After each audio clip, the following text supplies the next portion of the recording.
Vous vous apprêtez à écouter un extrait du prochain épisode de La Leçon, le podcast sur l'art d'échouer. Bonne écoute. Je rencontre cette productrice hyper impressionnante et déjà le premier rendez-vous, et je pense que l'instinct aurait déjà dû être un peu alerté à ce moment-là, elle a genre 40 minutes de retard. Ok.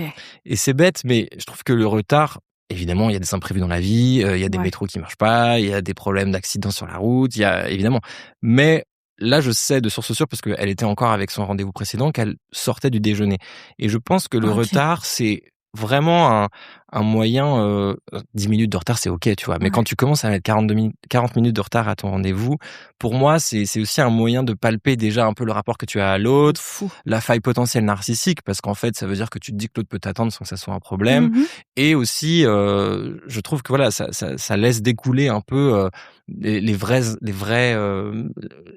dimensions de personnalité, en fait, tu vois. Et puis ça instaure un jeu de pouvoir. Tout de suite. Rapport de force, exactement. Donc voilà, on se rencontre, un peu comme ce que j'avais pu vivre à l'époque avec les premiers contrats, t'as un peu ce truc du chant des sirènes, tu vois, où d'un coup, voilà, il y a un champ des possibles qui est énorme, écoute, on va pouvoir faire ci, on va pouvoir faire ça, c'est une très bonne idée. En plus, tu es le profil idéal, car entre rap, chant, poésie. Donc voilà, comme tu disais, la projection marche très vite. Tu te sens comment dans ton bide durant ce rendez-vous, tu t'en rappelles ?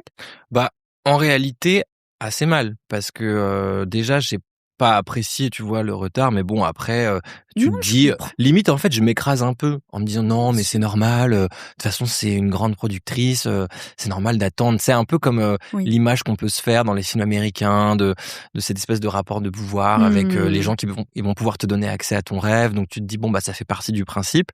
Il y a une excuse qui est balayée assez rapidement, genre ah pardon. Bon alors bienvenue, donc voilà.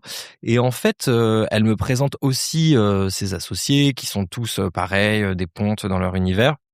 Et donc, je me sens au fond un peu bafoué, mais factuellement très heureux d'être là. Le projet, je l'ai imaginé quelques semaines avant avec un duo d'amis qui sont auteurs, qui eux pitchent vraiment des émissions.